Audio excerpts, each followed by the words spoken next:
So I came across a cape for 25 bucks on eBay, and this is what it looks like. It looks really cool.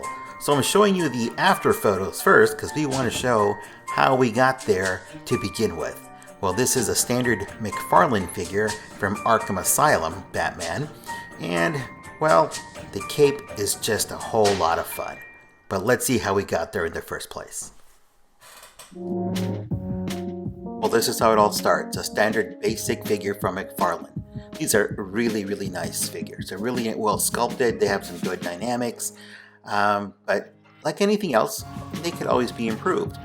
So in skimming across eBay, I came across custom capes. And I found one for a MEZCO, but it can still be used on the Mcfarlane figures. So it's a cloth cape of a soft vinyl. It's got 3 wires that run down the length of it. One at the bottom, one across, and one at the very top going across and over the shoulders in front of the cowl. So this is what it looks like if you want to get a quick snapshot and maybe make your own. But in any case, for 25 bucks, you save yourself a lot of trouble, a lot of headache, and it looks really good. So this video is just going to show you how to attach it. Even though this is for a MEZCO figure, and you'll see the hole there that fits over the neck, it's not quite the same on a Mcfarlane figure, yet it will still work. It's a soft material, so we can actually contour it around the neck area so that the cowl, the bottom of the cowl, holds it in place. See the wires coming through here? They did a really good job on the sewing, so it's going to stand the test of time. So let's pull it apart. And I really didn't expect for it to come apart this easy. It wasn't glued down very well. So I didn't even use any heat on it.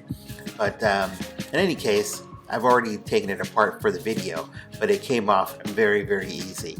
So you see 2 pegs at the bottom, 2 actual prongs that fit into the neck in the front, and then a large prong in the back. Well, you don't want to cut those. So let's restart. Let's start by removing the head, and then we're going to take our X-Acto knife and we're just going to plan our cut strategy where we want to cut this. Like I said, you don't want to cut the prongs that are underneath because those have to be set back into place to actually glue it down and hold the cape. So in looking at this, the best thing to do is start at the bottom and work my way around without having to cut into those pegs that are in the front and the back.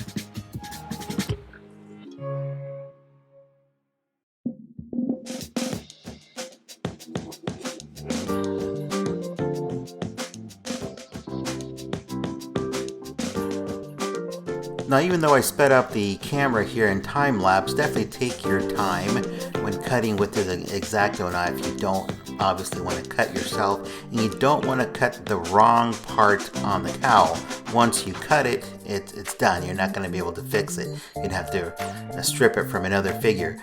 So take your time, be patient. It's not a race. You want to make sure you get as close as you can to the cowl without cutting the prongs on the bottom.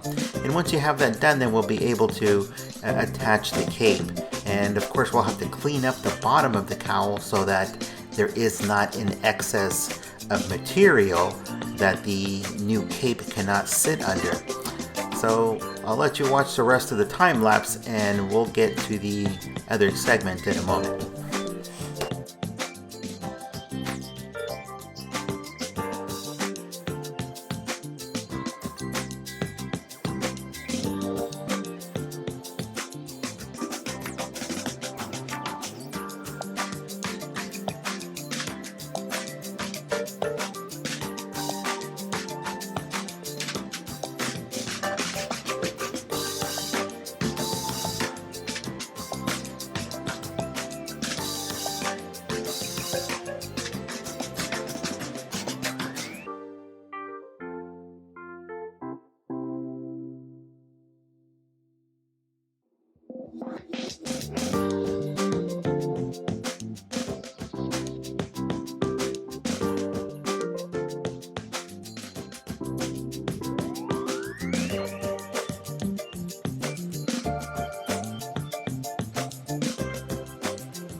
Now once you free the cape from the bottom of the cowl, you definitely want to do a test fit time and time again until you see what parts of that cowl have an excess material underneath.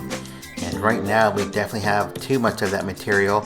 If we place the cape underneath it, it's just it's going to stand on top of it. It's just not going to sit down properly. So all this excess material that it is protruding out, we want to cut it as close as possible without cutting the cowl. And with this knife, it's a bit difficult. So once again, take your time. Even though you see a time lapse here, it took me a while to whittle it down to where it needed to be. So it was not an instant thing. Again, retrofit your figure before you attach everything back in. Now you can see that it's a hole that's cut out, and it's gonna have to stretch over the piece where the cowl is gonna sit on top of. Now in the back, it's not seating properly, so we're gonna have to redo this so it does. We want it to look like it's in the time lapse right here. So once we've got that done, we want to retrofit it again. And this time I found that it was best not to put the cape on the actual figure, but on the cowl itself. So I took the cape back off and I stretched the hole over the prongs that are on the bottom of the cowl. And that way I was able to ensure that the prongs did not pinch the cape, that the prongs were able to seat back into their original place, because I do have to glue them back, and at the same time it allowed for the cape to fall down in a more natural manner. So now the thing to do is to glue it back in. And of course you want to make sure that before you do that, you have your hands clean, you don't have glue on your hands, you keep a applicator to do so, and just only apply what you need. So here, like I mentioned, I'm going to put the cowl into the cape first, and then I am going to put that onto the body. So I have to stretch it over the two prongs. There's two in the back and there's two in the front. And I can't emphasize enough that you have to make sure you do this before you put it onto the body. Now you can see the prongs in the front, and it will actually seat down that much nicer. So when you look at the back, it looks like the cape was actually made for this to begin with, and it looks so much better. And then if you want, you can actually pull that wire underneath in the front, or just keep it as close as possible to the cowl. So once we have all that set, then it's time to glue it together.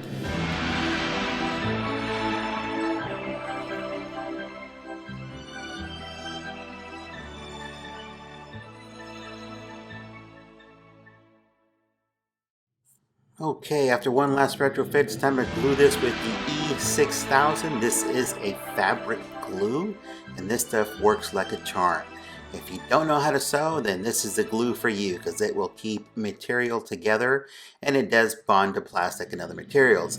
It does not smell very good, so have some ventilation. It's a gel, so it does not seep out very easily. So you do have to squeeze the tube, just like toothpaste. Just a small dab in the front and on the back, and again, let it just set over 24 hours for it to cure, and that way you can handle a figure like you did before when you removed it from package. So it's got a few little defects on the cape, but it's no big deal. It looks still so much better. For 25 bucks, you really can't complain. It makes the figure look that much nicer than the plastic cape. Now, the cape does not fall all the way to the ground. This is not the one that's actually made for the Arkham Asylum figure.